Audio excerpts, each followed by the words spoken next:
Hello again, Braves fans. Jason and Mike with you, and we have a new episode, an exciting episode of the 9521 Atlanta Baseball Podcast. We're going to do our normal recap as we look back on a really great week for the Braves, as the Braves will go 5-1 since the last time we spoke with you and have won 5 consecutive games. But also, following that recap, a special guest, a very special guest, former Atlanta Braves player and Major League Baseball player Brian Hunter, a member of the 1991, 92, and 99 Braves NL champion squads. Brian Hunter had a lot of big hits during his time with Atlanta. 91 was actually his rookie season. So more to come. We'll get Brian on here in just a little bit.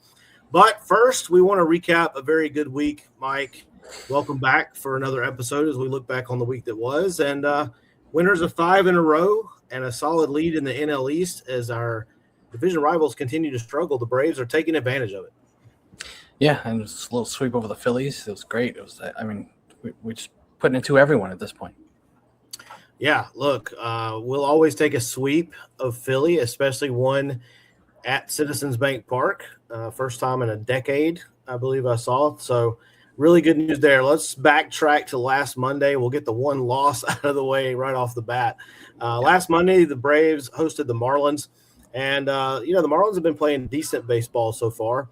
And they came in and got 3 runs off of the Braves in the 4th inning.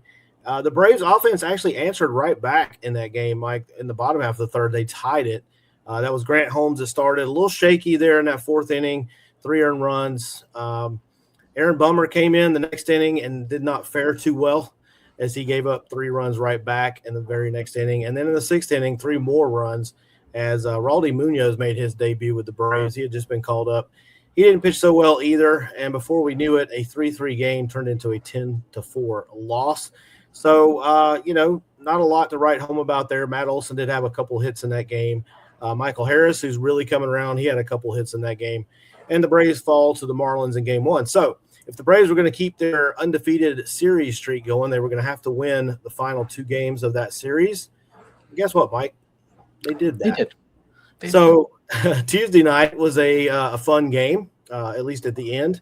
The Braves fell behind early again in this one, 4 runs for Miami in the first 2 innings.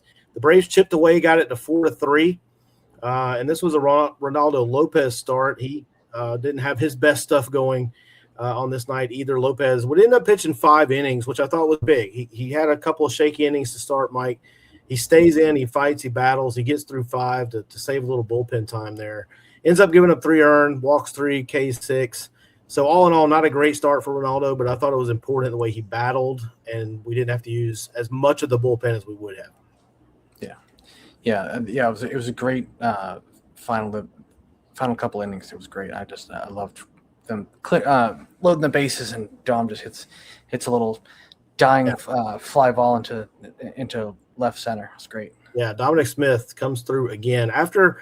Our guy Robert Suarez gave up his first run in the top of the 8th to give the Marlins a little bit of a cushion. It wasn't looking good for that series undefeated streak. 5-3, bottom of the 8th, and the Braves start scratching across some hits and some walks. And our guy Dominic Smith, who has just been unbelievable. Not sure where we'd be without him. He comes up, clears the bases clearing double, gives the Braves a 6-5 lead, and then Iglesias comes in, shuts it down, and the Braves have a really big comeback win to tie that series up and give themselves a chance to win another series on Wednesday, which they did do on Wednesday. The Braves got Bryce Elder. They got good Bryce Elder. Again, 5 2/3 innings for Bryce, 4 hits, no earned runs, walked 2, K'd 7.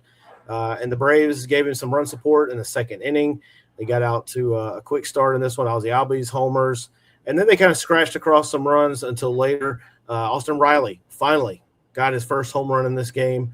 And now he's on a bit of a hot streak since then. Matt Olson hit his 5th home run, and the Braves were on their way to a 6-3 win in this one. And they win another series, Mike. After losing the first game, I thought it was really huge for them to battle back in that game 2 and then come out and get the series win in the 3rd game.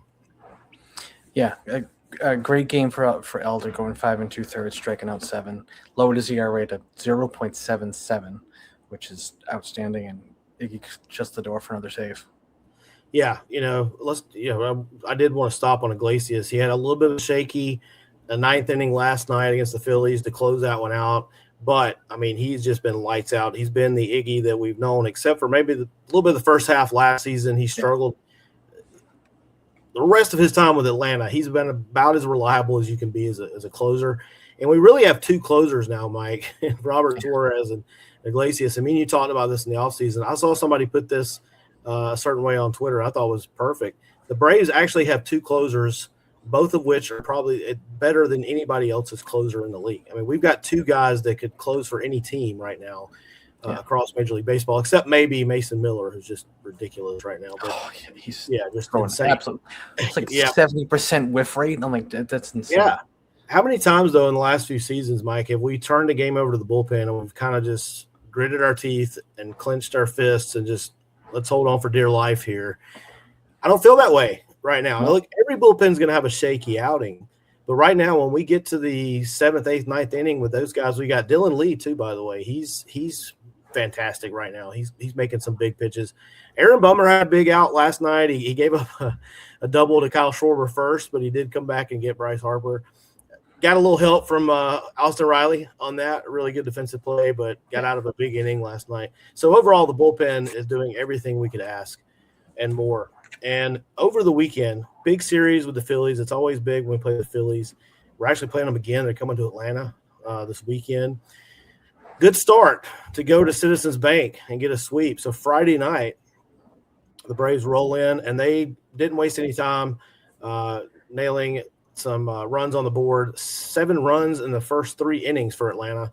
And before the Phillies could really catch their breath, the Braves were up 7-0. And Martin Perez in that game, I was watching that first inning, and he was struggling. And it looked like the Phillies might blow it open in the first inning. Instead, he gets out of it, works his way out of it, ends up going 6 innings after that, only allowing 4 hits, K'd 4, and gave the Braves a great start there. And offensively, it was just a show. After kind of scratching out a couple runs, you get Matt Olson gets an RBI single. Austin Riley gets home run number 2. That's a 3-run shot for Riley. And Dominic Smith, guess what? His 4th home run. He goes deep. Michael Harris gets his 3rd home run. And then Austin Riley, number 3 on a fly ball to right, his 2nd of the night, his 3rd of the week, his 3rd of the season. And the Braves had a 9-0 shutout win behind Martin Perez, of all people. I mean, of all the starters we talked about, Mike, we worried about Schwellenbach being out, Waldrop being out, Strider being out, and Martin Perez, who was actually DFA'd, left the team kind of. I think they knew all along what they were going to do. He comes back around, they re-sign him, they put him in there to start Friday night. He comes through, and the Braves just shelled Taijuan Walker, who I know he's been struggling, and the Braves took advantage of that. So what else do you say about that one, Mike? 9-0, great start to the series. I'm glad that Austin Riley's finally woken up. 2 homers in that game, both of them to right center, which means he's seeing the ball well. Which means if you're hitting the other way with power, you're seeing the ball well and you're hitting the ball well. So it's outstanding. If he's finally off the schneid, we don't have to worry too much about him. He's gonna recover from his slow start. Yeah, absolutely. Riley is a key part of this team. I said it all off season. If the Braves are going to do the things we want the Braves to do this year, like win a pennant, hopefully get deep into the postseason, they're going to have Austin Riley. He is starting to come around. And traditionally, you just said it exactly right. Traditionally, when Riley is successful, he's hitting the ball the other way with power, and he's starting to do that. The only guy that hasn't warmed up on this offense yet really is Acuna. He's getting some singles. He's getting on base. He's playing great defense. He had a game-saving catch there in the 9th inning last night. He's just not hitting with power. He's still stuck on 1 homer. He's got a couple doubles. Any worries there, Mike? Is it just an Acuna slow start here? He's going to come around, or what's going on? Yeah, I think it's probably just a slow start. I don't see anything like fundamentally wrong with him. I think he's just – a lot of people have had that WBC hangover, and maybe he's just another one of those. He's had I believe he had pretty good WBC. So I mean, yeah, maybe he's just got that hangover that Cal Raleigh had and Judge had to begin the season. They've kind of come out of it. I don't know if Raleigh has, but maybe he's just got the hangover. Yeah, I think one thing about Acuna, he's very emotional. He's a very emotional player. We've seen him challenge a lot of balls with the ABS. He probably shouldn't have because I think he just gets in his head. He's like, no, that can't be a strike, and he's usually wrong so far. And I think that also makes him very frustrated when he's not hitting because I've seen him. He's pressing. I think he's swinging at some balls he probably wouldn't normally swing at. It'll come. It'll come for him. I think once he calms down.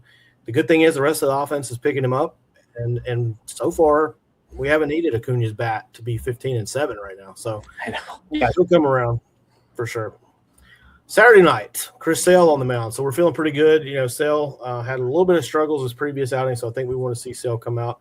He's been really good, and I thought Saturday night he started to look really great. The slider started to break. I think he's actually trying to pitch to contact a little more to get quicker innings. I think the whole Braves staff is doing that. So that could explain some of he's still striking guys out, just not at the rate we're maybe accustomed to. But he was Chris Sale Saturday night. He gives up a home run to the new Phillies rookie, Felix Reyes, his first game, his first at bat as a major leaguer. You see that? I feel like you see that a little more often, Mike, than maybe you would expect. Yeah, and how big for him to hit it off a future Hall of Famer. Yeah. That's something he'll never forget. And we're going to talk about, one thing I want to talk to Brian Hunter about tonight is that first at bat, that first hit, how that feels. But yeah, Felix Reyes comes in. I also think that happens quite a bit now because I think these pitchers, especially a veteran like Chris Sale, is going to say, all right, rookie, I'm going to throw you a heater. I'm going to give it to you over the plate, see if you can hit it. And he did. So to his credit, he hit it out. Yeah. But that would be the extent mostly of the Phillies offense. It would be the extent of the Phillies offense. And the Braves had to do something, Mike, that, I want to get your thoughts on this. That last year, I'm not sure that team does this. They're facing Christopher Sanchez, who is a beast. Sanchez is a great pitcher. Yeah, he's tough to beat. I knew it was going to be a tough game. That's a great pitcher's duel. And the Braves just scratch across some runs in the third inning. Nothing was really super hard hit. Riley gets a little dinky infield single, and Sanchez can't field it cleanly. He falls down. Run scores, ties the game, and then Dubon hits a little kind of a flare in the short left center that falls in and gets a couple more runs home, and that was it for the offense. I don't know if that team last year can do that, Mike. Just make some contact, make something good happen. They've done it really the last two nights against Philly. Your thoughts on where this offense is when things aren't clicking and they have to scratch some runs across? Yeah, I agree with you. Last year, I feel like it was home run or bust, and that was it.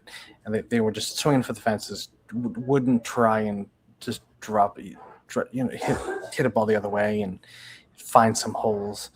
I mean, I still don't think anyone's going to bunt, but I mean that's kind of what we grew up with was bunt someone over, like just get people moving. But yeah. I don't see that happening. But hey, I'll take what I can get. If they're being scrappy enough and hitting the other way and finding holes, that's fine. Yeah. Like I said, it happened again last night. Real quick, though, Sale, 7 innings, 1 earned. That was the homer. 7 strikeouts, only 1 walk. Just amazing. And then the bullpen again, Dylan Lee, 1 inning, no hits, no walks.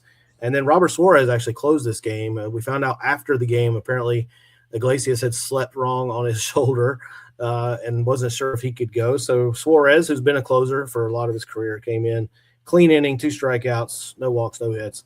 And the Braves had the series win, another series win wrapped up before we even get to Sunday night. And the Braves are enjoying some Sunday night baseball so far. Last Sunday, they beat Cleveland on national television. And then last night, again, they fall behind early. Grant Holmes, who I was really nervous about pitching in this game, I just wasn't sure. And he came out a little shaky, gave up a couple first inning runs, but limited the damage. He ends up going 4 2/3, not his best outing. And I still have some questions, Mike. Me and you, I don't know if we've delved too far into this. There's a big debate going on social media with Braves fans. Is Grant Holmes a starter, or should he be kind of a middle relief, long bullpen guy? The way Elder has been pitching, he got off to a shaky start tonight as we record this. They're playing the Nats, gave up a couple runs. Heard my wife clapping in the background. Apparently Olsen tied the game a little while ago. But if Elder continues to be the Bryce Elder we've seen so far, I could see moving Grant Holmes to the bullpen when Strider comes back. What are your thoughts around Grant? Yeah, I feel like he's probably more of like a long relief kind of guy. But I'm trying to think Perez would be the first one I would think would go somewhere. But I'm trying to think. So Sale, Strider, Lopez, Elder. I would keep Holmes in there until someone else comes back. I feel like Martin Perez to me is too iffy. Yeah. Sure, Holmes is, but I trust him more than Perez. Yeah, I agree. I do wonder when we're going to get another look at Fuentes or Richie or both. They're both still pitching really well. I know they delayed Fuentes' last start. There's been some talk I saw today. Walt Weiss said they are considering pushing Sale back to the Philadelphia series. He's scheduled to pitch the final game of this Nats series, but he did throw 101 pitches. They were very stressful innings, in a big game like that. So there's a chance we could see maybe Fuentes come up and pitch the final game of the Nats series, but we'll have to wait and see. So last night, Holmes gets out of that mess, and then the offense picked him up. And again, it was just kind of a scrappy, offensive showing where the Braves just found a way to get some runs. And they got 3 in the 5th. They got 1 in the 3rd back, and then they took the lead in the 5th. And again, it was just kind of some scrappy stuff here. Michael Harris got him on the board with a homer. That's his 4th. He's been hot. He had a great series. And then going back to what we were talking about, making contact, Matt Olson comes up and grounds out, but he hustles and prevents a double play and a tying run scored on that. Those are little things because, we all know Matt's prone to the strikeout. He makes contact, gets a run home, and enables the rally to keep going because as Austin Riley hits another little kind of a soft ground ball that allows another run to score, and then Ozzie hits a double and gets another. So, again, they just kind of threw together a scrappy inning. They didn't rely on just a home run ball. And that, to me, that's really good to see. On the nights when they don't have the extra base hits going, they still find a way. And before you know it, the Braves have swept the Phillies, Mike, and 5 straight, 15-7, 8 games over 500. Boy, it sure does feel better than the start last year. Oh, so much better. Yeah, what I wrote down about that Riley's at bat was he hit an 80-foot dribbler to third, and Bohm had to pocket it because he was hustling down the line, and Bohm didn't have a play to make. Yeah. It just scrappy, just made contact, didn't go very far, but still got a run through. So that's fine. Yeah. And again, I just don't think we do that last year. I just don't think that team was capable of it. And, it's good to see because those are the kind of games you're going to have to win when you get to October. You're not always going to have the long ball. You're going to have to find a way to beat really good pitchers. So I feel good that we're already talking about October in mid-April because I'm feeling that confident about this team and what they're doing. So, as we speak, as we record, typically we've told our audience we record on Monday night. They are playing the Nationals to kick off that series in D.C. They did tie the game. Matt Olson hit his 6th home run to tie the game at 2, but they've given it right back in the bottom of the 4th. So they're headed to the bottom of the 5th now as we do this. It's 3-2 Nationals. We'll see how that comes out as that game progresses. Let's talk about our NL East brethren for a minute because the Mets have lost 11 in a row coming into play on Monday, the 20th. The Phillies have lost 5 in a row as the Braves have won 5 in a row. Between those two teams, Mike, which one do you feel more confident about jumping back into this thing? For me personally, it's the Phillies. Yeah. I still think the Mets have something in them. I can't imagine it's going to get worse for them at this point, although who knows? Their schedule lightens a little bit. They're playing the Twins and then I think the Rockies. But those two teams haven't exactly been playing terrible baseball. So your thoughts, Mike? Mets, Phillies, do both of them get back in this or just one of them? How are you feeling? It's probably for me. It's the Phillies. I feel like they're not as bad. Like I said last week, I love the Mets in last place. It's a great thing. And like I said on your live broadcast last night, the only team to ever have an 11-game losing streak and still make the playoffs is the 51 Giants. That's the Bobby Thompson shot around the world, and there's possibility that there was a little bit of Stein ceiling in that, but whatever. Whatever, it happened. It's no one's gonna go back on it now. But yeah, I feel like if there's out of the two, the Phillies will probably claw back into us because Washington's not going to stay as good as they've started off. They're not. They're gonna fall out. They'll end up in last place. With the way the Mets have started, Yeah, they're destined for fourth, and the Marlins are probably third or second, which would be quite the shock. But I mean, that's fine as long as we're winning the division. yeah. I'm not as sure. I don't know. I go back and forth. I'm not as confident about the Marlins as I was. I watched them play a little bit over the week, this last week. I just don't know if they're going to be able to consistently score runs. You know, the name of the game nowadays is home runs, and they really don't have a lot of power on that team. So we'll see. I mean, they can scrap across runs. They steal bases and make contact. So possibly they could do it. The Braves have this 4-game set with the Nats, and then they come back home. As we mentioned, they host 3 with those Phillies. So hopefully the Phillies don't have a mat on when they get there and want some revenge, although I have a feeling they probably will. The Phillies coming up, they got to go play the Cubbies now. They are playing at Chicago for 4 games while we're playing the Nats, and then they come back to us. So certainly not an easy series there for the Phillies to try to end their skid. Meanwhile, the Mets, as I mentioned, they're playing the Twins, and then they've got the Rockies coming in. So we'll see if they 11 straight games. The Mets are off tonight, to be clear, on Monday. Then they start with the Twins coming up. So very interesting. That's also going to be interesting to see how the fans in New York react to their team as they come home to Citi Field. Could get ugly. You're gonna hear a lot of boos. They are not happy at all. If they had a 4-game losing streak, they would be all over them. Forget about an 11-game losing streak. True. You would think, though, maybe the fans would say, you know what, maybe this team needs a pickup.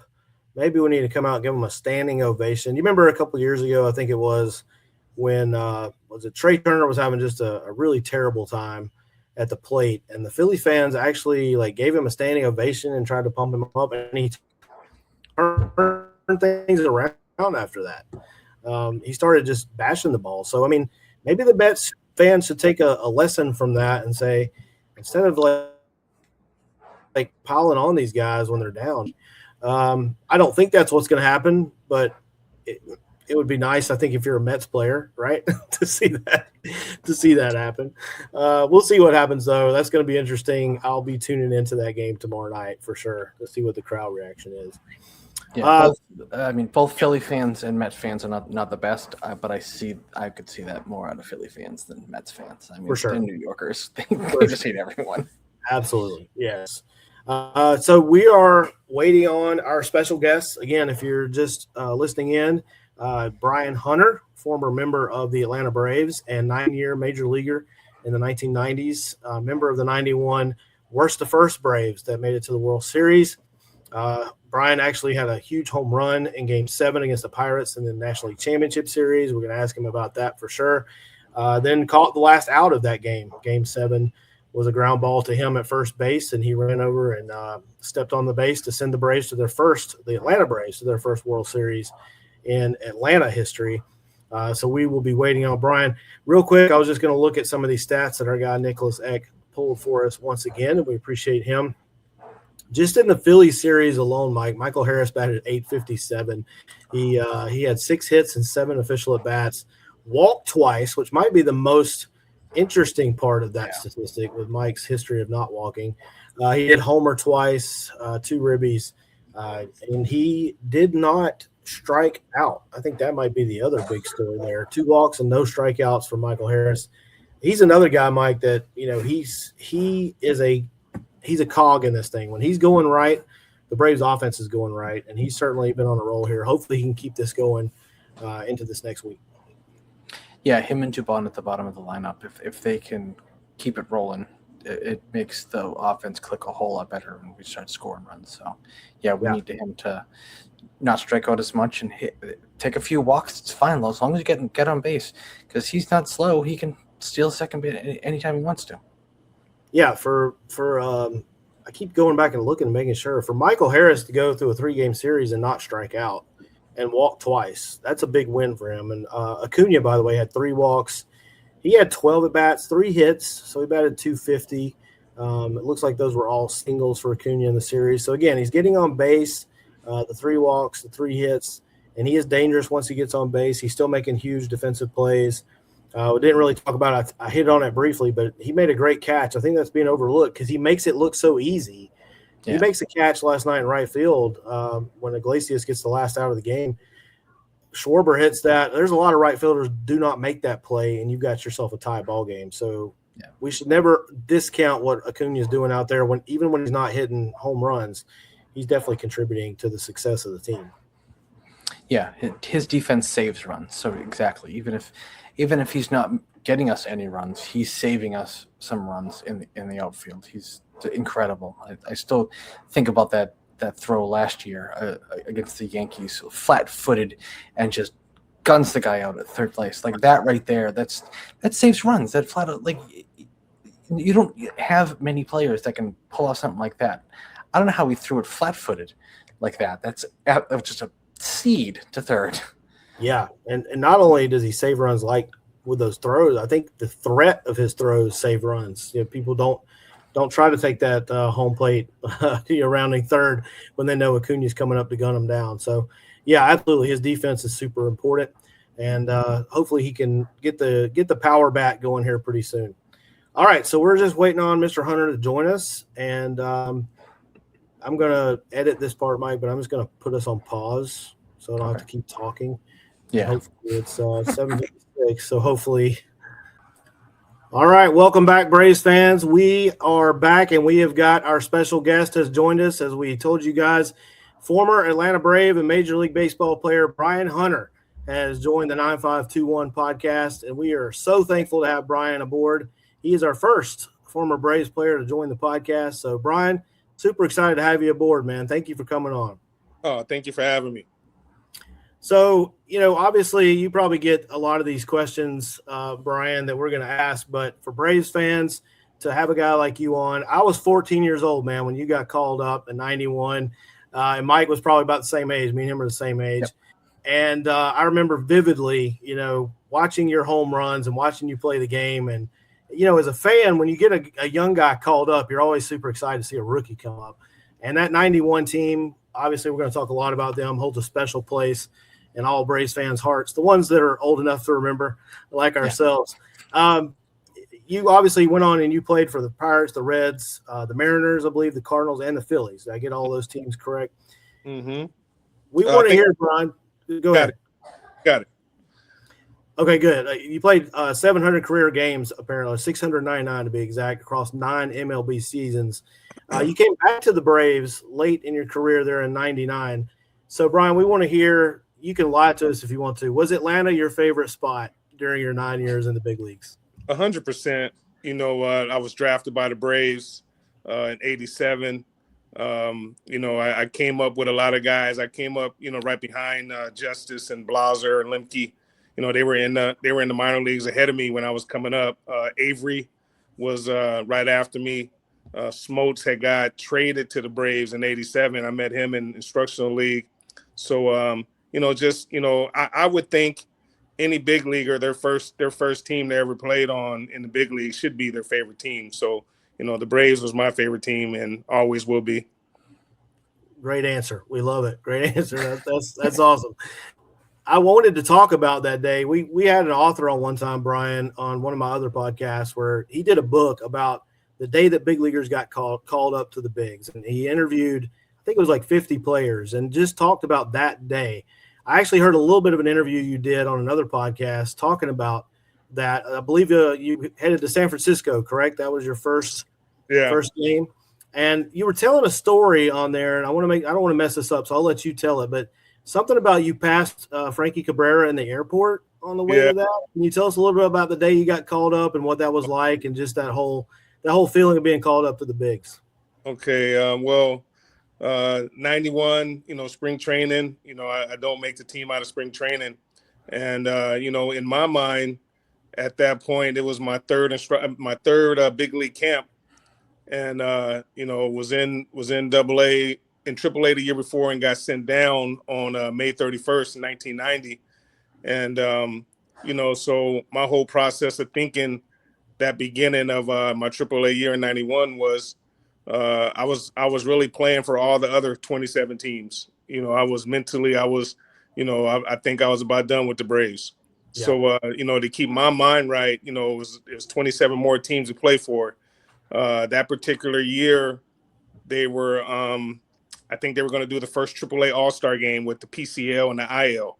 So they were going to pick 2 teams, and it was going to be on ESPN. So my goal was to make that team, and that's all I was worrying about was making that All-Star team. So I'm having another, I usually don't start out to shoot pretty good, but for some reason I was, good in April and May. And the main reason of that is I'm from Southern California, and playing in cold weather, used to, if I could hit 200 in April and May, I was happy, because I had sleeves on and, I needed to take these sleeves off and all that type of stuff. So, yeah. I'm having a good year. Start out to shoot, hitting about like 260, got 10 home runs and, 30 RBIs already in May, so I'm like, man, I'm rolling right now. And the Braves were in Candlestick, San Francisco. It was somebody's birthday that night. And most of us lived in the same apartment complex. So we were all at the I guess the bungalow or whatever we were at. We're in like the little section where everybody can hang out at by the pool, and we were watching the game. They were on the West Coast, so the game didn't come on to 10:30. We had just finished playing. Yeah. And I'm not thinking of anything. I got my mind focused on what I want to do and what I want to accomplish. And and Skip Carey is like, hey, the Braves made a move. They sent down Francisco Cabrera, but they didn't say who was getting called up. So nobody knew. Nobody knew who was getting called up. And in my mind, I'm serious. I wasn't even thinking about it. I didn't really see nobody coming to this, nobody from up top or assistant GM. Sherhost was the GM then. Nobody really came to Richmond and, to watch us or anything like that. So I wasn't thinking of anything. Go back to the apartment, getting ready to go to sleep, hanging out. I am asleep about 2:30 in the morning. The trainer called me. Said, Brian, you just got called up. You gotta come pack your stuff. They'll be on the road for the rest of this weekend. They got an off day on Monday. Come back and get your car and all that stuff and head back to Atlanta. So I'm like, all right, so you can get here. Got my ticket. They took me to the airport like 6 in the morning. Had the first flight out of Richmond, and I get to San Francisco. And for some strange, I don't know how this ever happened. I was picking my bag up, and Francisco was dropping his off.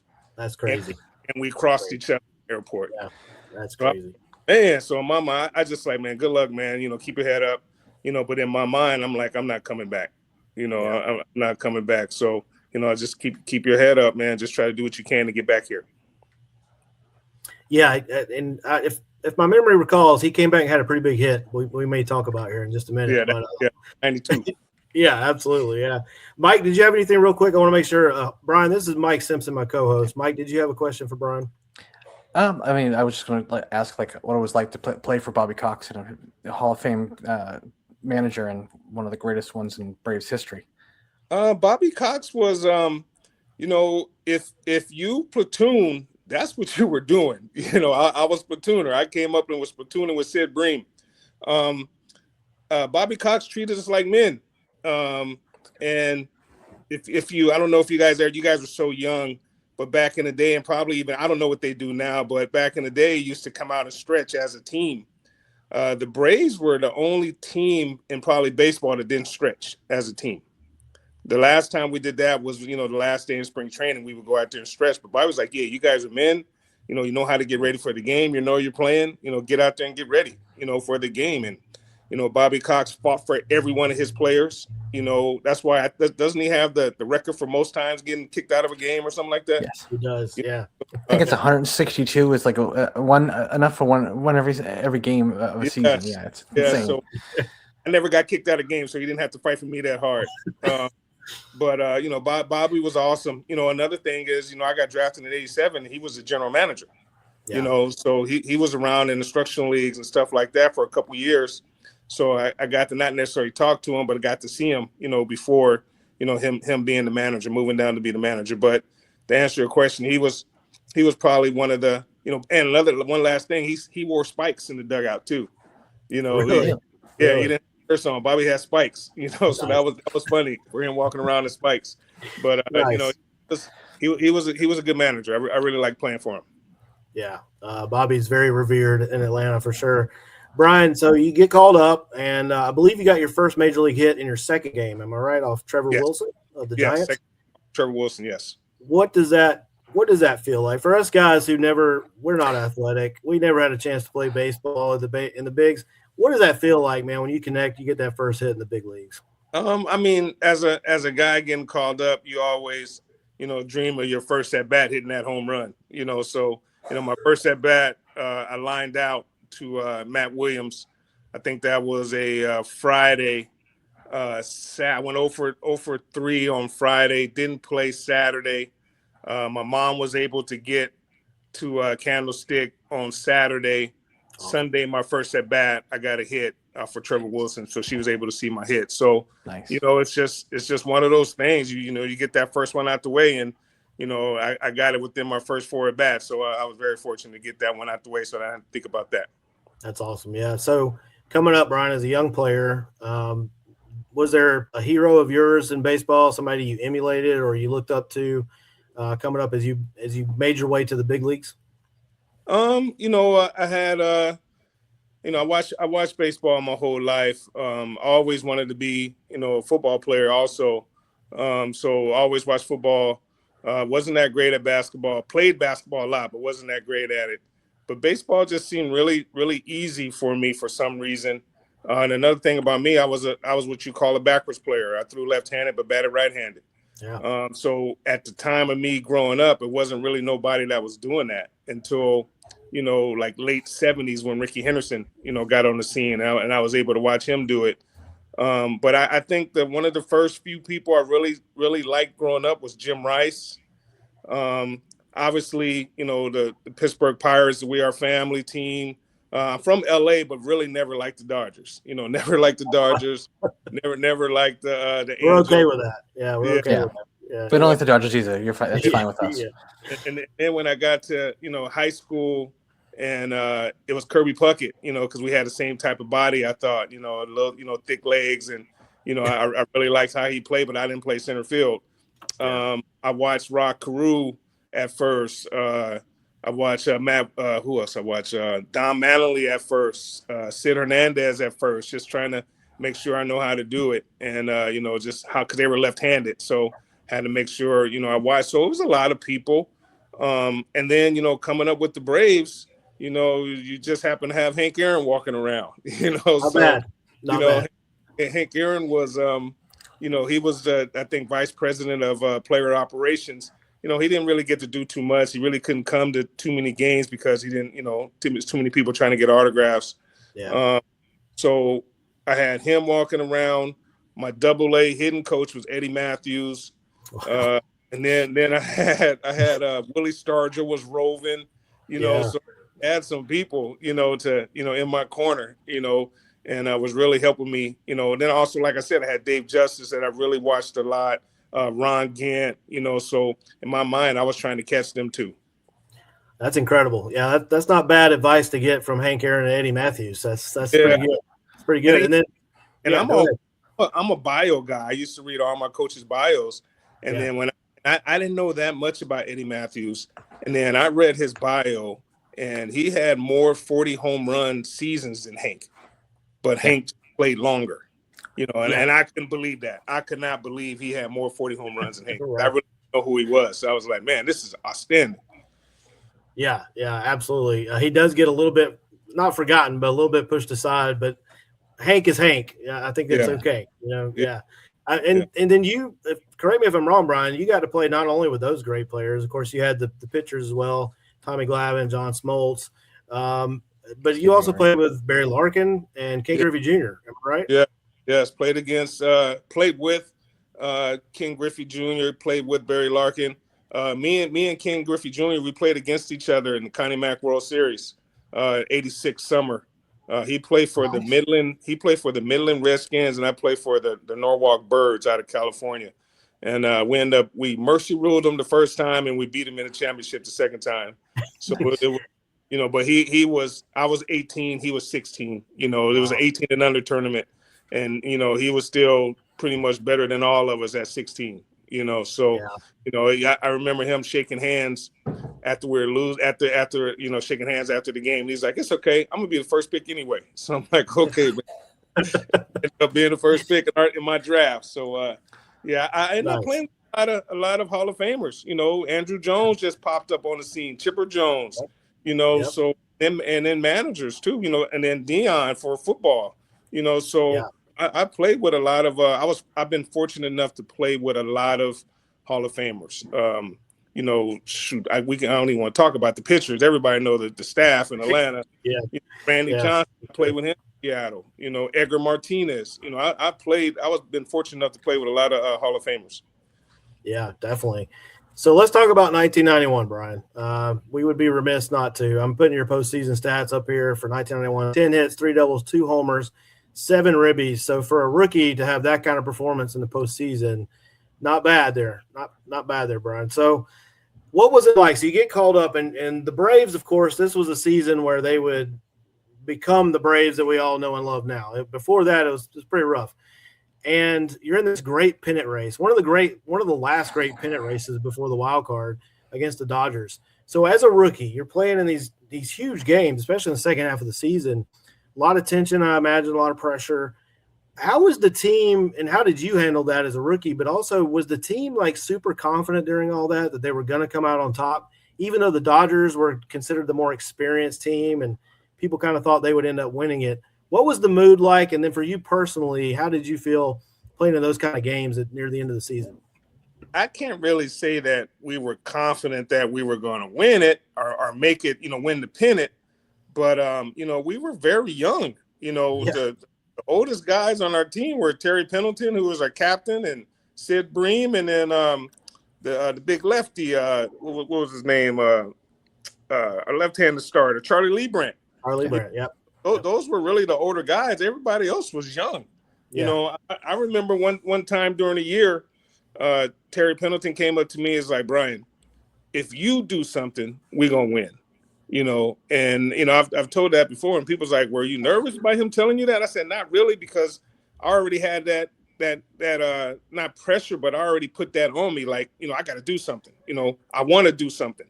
Yeah. And the beginning of that run was, it was still no fans there before the All-Star break. We were at the All-Star break. We were 10 games out. We were 10 games out at the All-Star break, and when we started the second half, we won 9 out of 10, and the Dodgers lost 9 out of 10.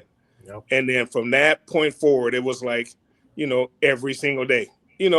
Our old philosophy with the Braves was, when we started the series, we just tried to win the series, and we really tried to win game 1.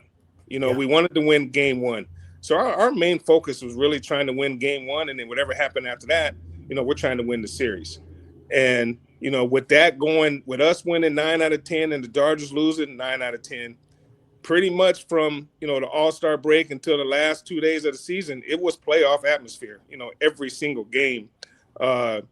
Dave hit a big home run. I think he hit a big home run in Cincinnati. It was crazy. It was crazy and fun at the same time. I had a lot of fun, and I was, as being a rookie, and then my main buddy Keith Mitchell got called up late, and so we were the 2 rookie position players. Mark Wohlers got called up late. He was only rookie pitcher that we had, so we didn't have a old team. It was really young.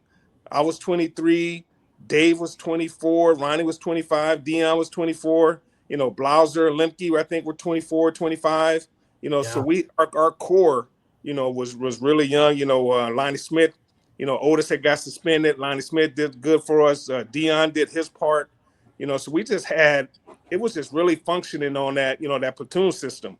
When we brought our right-handed lineup in against the lefty, we were pretty tough. Yeah. Yeah, I remember, again, I was 14 and loved the Braves since I was younger, a kid. And I was living and dying every day, Brian, waiting to see the Dodgers score. And, I was 14, but my parents still said I had to go to bed at a certain time. But I would get my radio and my headphones out. If you guys were on the West Coast, I was going to listen to that radio broadcast. And if you guys weren't on the West Coast, I was going to stay up late enough to find the score of the Dodgers game and see if they lost. So Yeah, amazing summer. It was amazing. It was crazy. I remember, I don't know what time of year it was. Late. It had to been like August. The Dodgers came in and won 3 out of 4, and it was it was packed in Atlanta. And then we went to LA and won 3 out of 4. Yeah. And I'm from out here. So LA, the Dodgers, the Raiders, and the Lakers. You can't wear nobody other jersey in the stadium. Right. So they told our families, no tomahawks. They had police. They had police surrounding the section of where our parents and our family were sitting for the whole game. Wow. It was intense, but it was fun at the same time. Yeah, absolutely. Good stuff. So you guys win the division. I believe it was the second to last day of the year. You guys clinched it. Yeah, you beat Houston, if I remember right. Beat Houston. Yeah. And I think the Giants did you guys a solid and took out the Dodgers that same day. And yes, they did.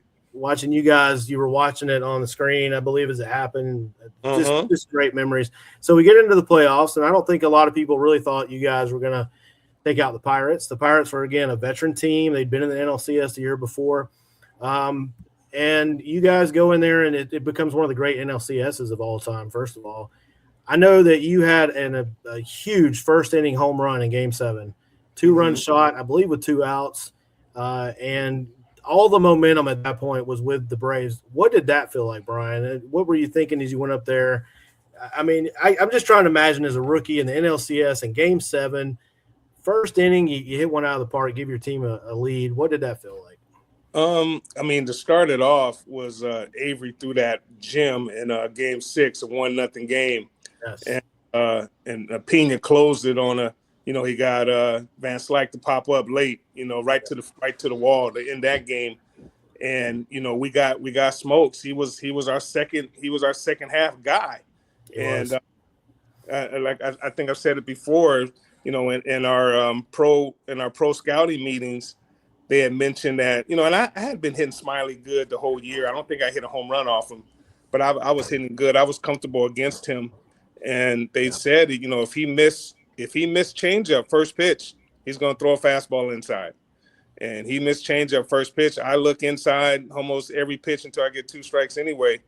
And I was just able to keep it fair. I put a good swing on it and keep it fair. And then to give us like a, 2-run lead right out the chute. And Smokes, we were very comfortable. It was very comfortable after that, and Smokes was dealing. And I think I ended up hitting another RBI. I hit an RBI double later in the game, just to add on a little bit to it. So, I think my biggest thing was I knew all my friends and everybody would be watching it, because it was Game 7. And I remember Game 7s growing up watching Reggie Jackson and, just all the Game 7, stars that you become a star if you do something in Game 7.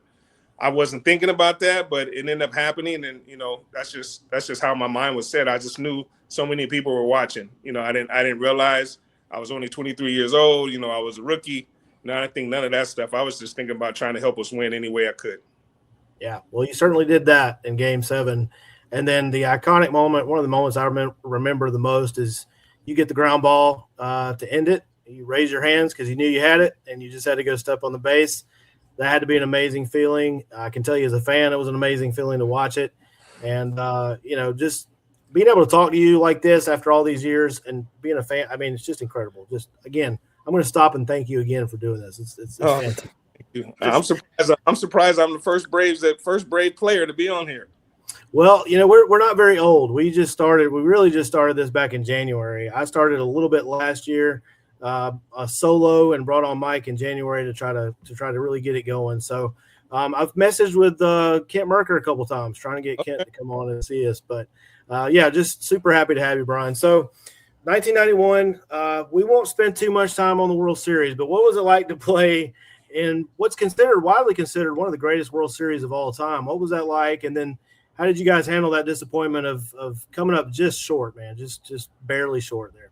That was, the difficult thing about that World Series, especially playing, it was like whoever was at home won pretty much. You know, we won 3 at home, they won 4.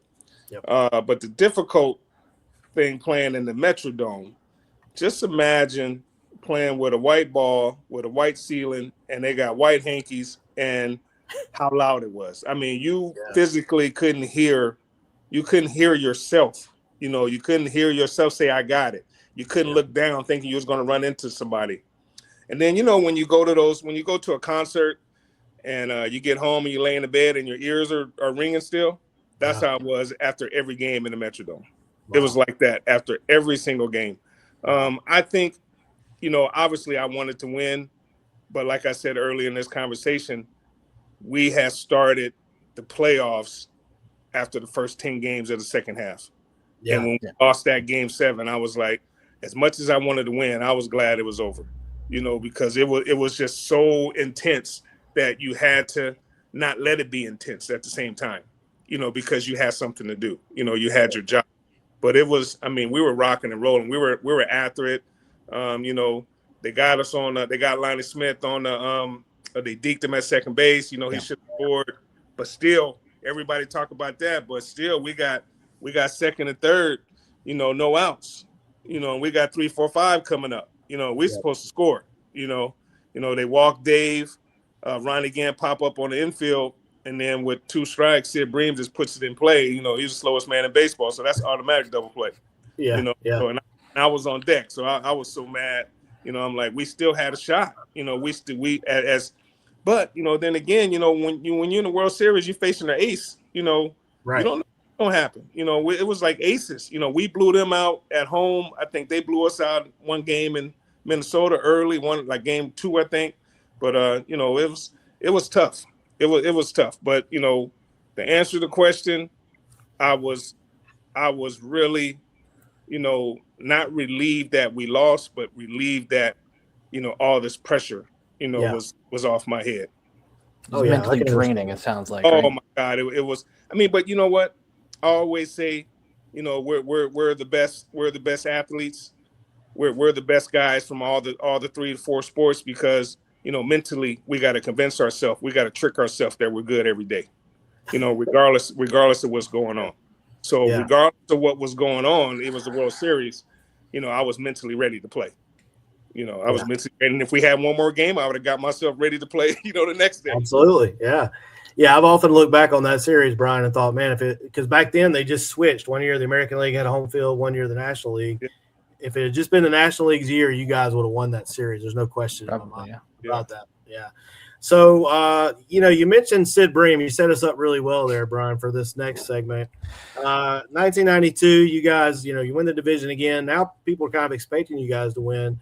And then we get to the postseason. You got those Pirates again. And another incredible 7-game series. Get to the bottom of the 9th, down 2-zip. Doug Drabek spends a heck of a game for the Pirates. And correct me if I'm going off memory here. I didn't look this up. I want to say right before the hit, were you not at bat? Did you pop out right? Usually what happens with Sid Bream at second base in those situations, I would come in and pinch run for him. Yeah. So that'd be automatic.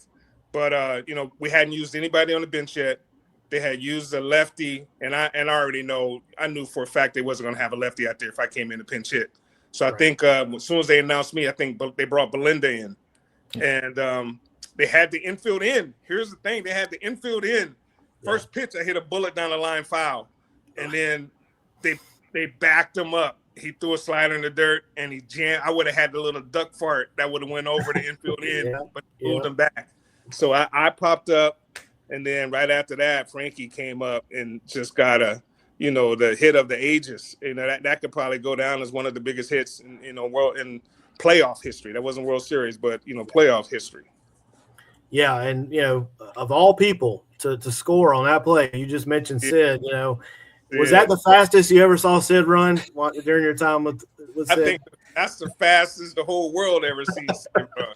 And we hit it to the guy. Barry wasn't known for having a good arm.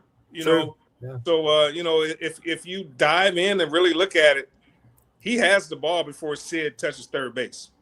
So he just couldn't throw him out. He threw it up the line a little bit. Sid slid perfectly, and then the celebration begins again after that. It was awesome.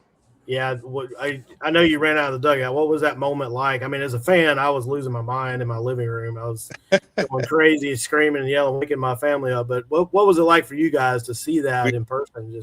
We couldn't believe it. I mean, we couldn't believe it. And like me, I just popped up, so I was planning on trying to be the man again, 2 Game 7s in a row against the same team. So my focus is on that. The Tomahawk Chops they were going crazy. It was super loud. So I was like, okay, I'm ready. I'm ready for this. Then I didn't do it, and then Sid picked us. Sid picked us up by scoring, but Frankie picked us up with the one of the biggest hits in Braves history. Yeah, Frankie's forever beloved. No matter what else he ever did, he's forever beloved in Atlanta for sure. Mike, did you have anything? I'm hogging the time here. Did you have a question for Brian? You can hog the time. I'm happy to sit here and listen. But I'm thoroughly enjoying myself, if you can't tell. Yeah.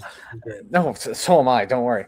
No, I was like, you actually saw it live. I unfortunately, I live up in the Boston area, so I had to watch it on CBS, I believe it was on, and I couldn't. My mother told me to go to bed. I was 15 years old. She's like, go to bed. So I have a VHS tape of the game, and I remember I went to bed in the 6th inning, down 2-0, and I remember waking up in the morning. I said, get me up early. I want to see the rest of the game. I go in, I watch the rest of it. So at 7 o'clock in the morning, I'm watching you guys go nuts after Frankie's hit. So it was great. But I was asleep when it all happened. So yeah, great stuff.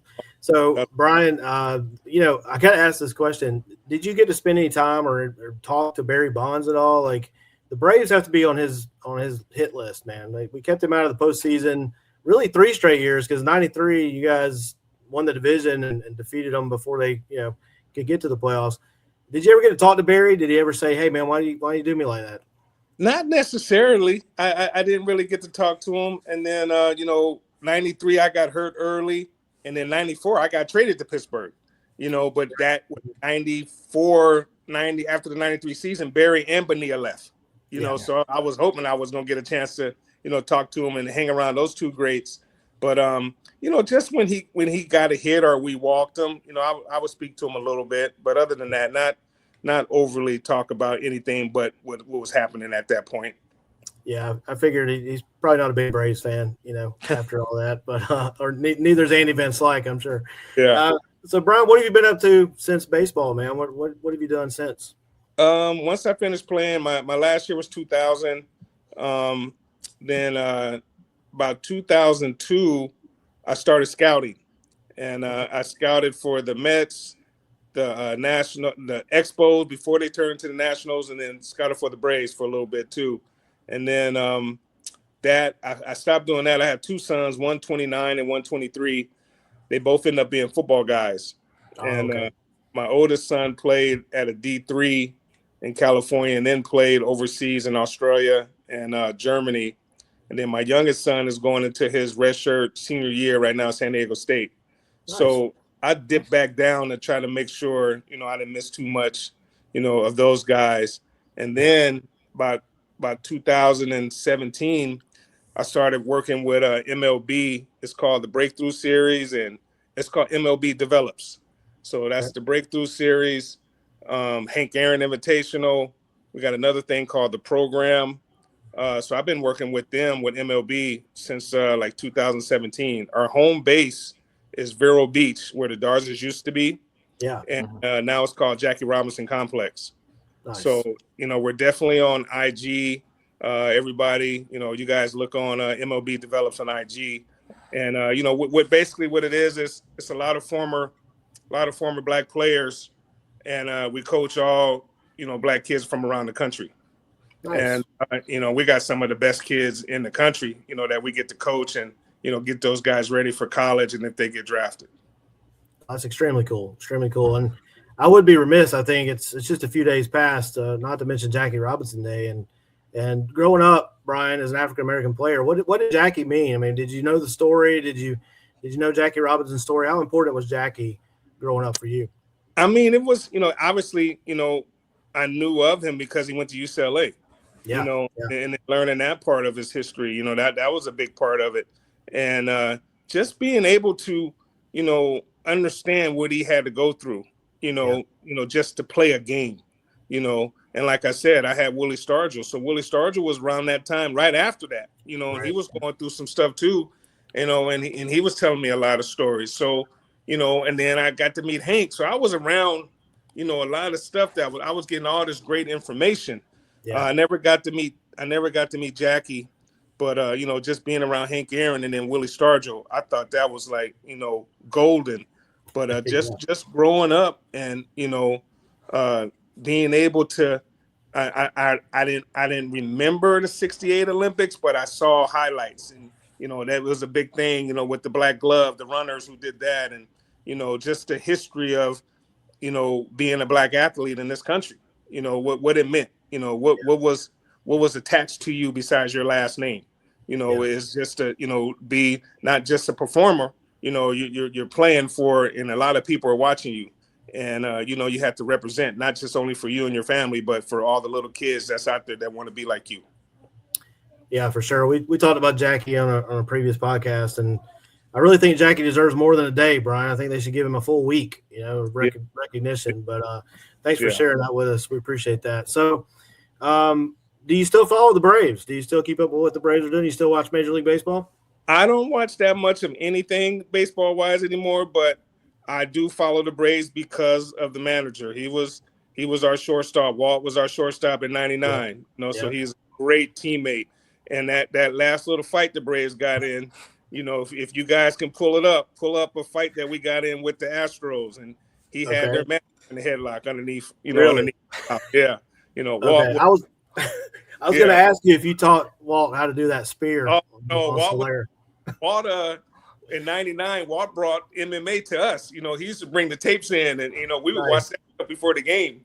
So I was excited to see Walt do that. He's been around. He's been around big brawls from the A's and all that type of stuff. So if he was my manager and I see my manager down in the pile, you better believe I'm got to get down in the pile with him.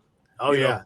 But, I don't know if it's a coincidence. The Braves are like 10-2 since that happened too. Oh, that's awesome. And then, Eddie Perez, me and Eddie Perez played in the minor leagues together. He's still with the Braves, so I like to see him when I come in town. I just know the guy. I try to root for the guys that were still playing, when I was around. Aaron Boone, I played with him in AAA. I played against Brett. We're from out here. Yeah. So we played against each other growing up. I just try to, watch certain hitters. I like to watch Ohtani hit. Just certain guys I like to watch hit at this point. It's really hard for me to watch a full game. It's just too much stuff going on. There's too much stuff going on with the strike zone. You can tap your hat, and you extra innings. They can put a man at second. I'm like, it's too much stuff going on for me to really get after stuff. It's totally different. But I wish when I was playing, they didn't mind you striking out as much as everybody strike out. We was getting sent down to AAA. You strike out that many times. Right. Bobby Cox didn't play that striking out, not moving the runner over stuff. He was get us out of there.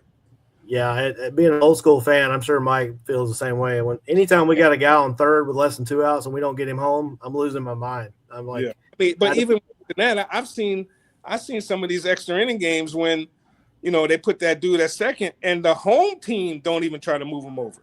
Yeah. You can win the game. All you got to do is move him over. That's right. But it's okay. Get a sack fly and it's over. It's over. And I think that's the same, look, the basketball that I watch. I don't know how much basketball you guys watch, where guys get an offensive rebound in the key and pass it out to somebody to miss a three. I'm like, I understand. I want points. I want to win the basket. Yeah. Yes. Yeah, definitely different for sure. So do you ever go back for like the Braves alumni weekends and do I haven't that? Wow, because most of the time I'm coaching with like my summer is filled with coaching these kids all summer. So and then I will be in Atlanta probably like around the last week of June. We'll be coaching in the World Wood Bat Championships, like 17U. So I'll be in Atlanta then. I always get my email, but I haven't been to an event. I haven't been to an alumni event in probably over 5 years. Okay. All right. Well, if you ever make it back up there, I'd love to come by and say hi. Just say hi, bro. Yeah. Awesome. Look us up on that IG, and then like I said, you'll be able to see our team. Our team will be really good. but we'll be in Atlanta that last week of June playing. Very cool. Very cool. We'll do that. Brian, I don't want to take up any more of your time. I can't thank you enough for coming on, man. Thank you so much. Appreciate it. Thank you guys for having me. Have a good one, man. Thanks. All right. You too. All right. So great interview with Brian Hunter there, Mike. I'm still like fanboying over here a little bit, shaking. I just remember that 1991 team. It holds such a special place in all of our hearts, but it connects me to so many memories, my grandparents, and just the excitement of that pennant race. He captured it, during the interview, just the back and forth with the Dodgers, trying to find out the score late at night because they're on the West Coast. I mean, it was just knowing we were talking to the guy that made the last out there, caught the last out of the championship series. What were your thoughts there, Mike? I got to gather mine a little bit. I'm a little scrambled right now. I mean, don't feel bad for hogging it. Trust me. I was happy to just sit there and listen. Like, I was on a roll. I was so scared he was just going to jump off on us, Yeah, no, like I was great, especially like hearing like his perspective on the 92 Game 7. That was great. Like I said, I didn't watch it live. I couldn't. My mom said go to bed. That's a great story though. Mine was similar. I was able to stay up, but my family went to bed, and I was watching it in the living room. I had a TV at the time in my bedroom, but it was a smaller one, so I wanted to watch it in the living room. They went to bed because they weren't really big baseball fans. I don't know why this particular night I wasn't at my grandparents' where I usually watched it. Probably because it was a school night, and I'm watching it on TV, and I had this superstition back then, Mike. I listened to a lot of the biggest Braves moments on the radio. I loved Skip Carey and that group. And I meant to ask him more about Skip. Maybe we'll get him on a game one time. But I had the radio on in my bedroom down low, but I was in the living room watching the game. And when Cabrera hit the ball, I jumped up and ran to my bedroom and listened to Skip make the call, Braves win, Braves win, Braves win. I got there just in time to hear that. It wasn't until the next day watching the highlights on the news, because you couldn't pull it up on YouTube back then, that I heard, I think it's Sean McDonough call there of, the Braves go to the World Series. So that's how I listened to it, and I lost it. I didn't care who was asleep. I lost it. I was yelling. My mom got up. She said, "What happened?" And I said, "The Braves won." And it was probably like 10 o'clock at night at that point. And I called my grandmother, and she was like crying and happy. And it was just, those are memories, man, that you can't beat. And if she were here and my granddad was here to know that I just interviewed Brian Hunter, they'd be like, amazed. It'd be amazing. So we just can't thank Brian enough for coming on. And, hopefully we'll get some more former players on from the 90s, because that's just an amazing time in Braves history. Yeah, that's what made you and I Braves fans. Absolutely. Was that time frame. Exactly. Absolutely. Yeah, no, like you said, and most of Braves fans tend to remember Skip's call. Yes. I have Sean McDonough's call engraved in my head because that's all I had. It was a good call too. It was a great call. It was a great call. Yeah. Yeah. And you know what? I think Pirates fans, they can – Sid was safe. It was close. LaValliere had a good tag. It was close. I'm glad there was no instant replay, though, because it would have ruined that moment of having to wait now for them to review. You can't get those moments back once they pass. So I'm glad there was no replay then, just in case. But credit to the umpire. And for the one thing I don't remember about that, who the home plate umpire was, but credit to him for getting that right, because it was close enough that he could have messed it up and called him out. So credit to he was in the right position, though. I remember the shot. He was in the right position to see whether he was safe or not. He was in the perfect spot for sure. I'm going to have to go back and give that guy his kudos and see who that was. Get his name out. If I remember correctly, I want to say that the guy who was the home plate umpire at the beginning of the game went out. He got sick or something like that, and then they ended up being down to 5. I want to say they pulled like the guy from right field or something like that to cover the plate, but I'm not sure. I don't remember that. That's super interesting. I was looking at the. I think I went back and watched it somewhat recently. I want to say it might have been on like Pluto TV. All right, so at least originally it was Doug Harvey at home plate. Now, if he's the one that got sick, also Frank Pulley, Dana DeMuth, Eric Gregg was on that crew, Bob Davidson, and Bruce Fremming. I think it was Harvey, but not positive. But anyway, regardless, I'm glad Eric Gregg wasn't. Amazing. Eric Gregg wasn't behind the plate though, because he screwed us Yeah. in '97. Eric Gregg definitely cost us the NLCS in 1997. No question about it. Some horrendous umpiring there. All right. Well, we'll wrap this up, Mike. As we speak, our Bravos have rallied, so we'll talk about this game next week. But or maybe we'll do our Friday night show if you can pop on Friday night. We may do our Friday Night Live show and interact with some Braves fans. The Braves have rallied to take a 7-4 lead on the Nats, and that's going into looks like bottom of the 8th. So feeling pretty good about that one. All right, great stuff. Awesome week for the Braves, and we finished it up with interviewing Brian Hunter. So you can't ask for more than that. Nope, cannot.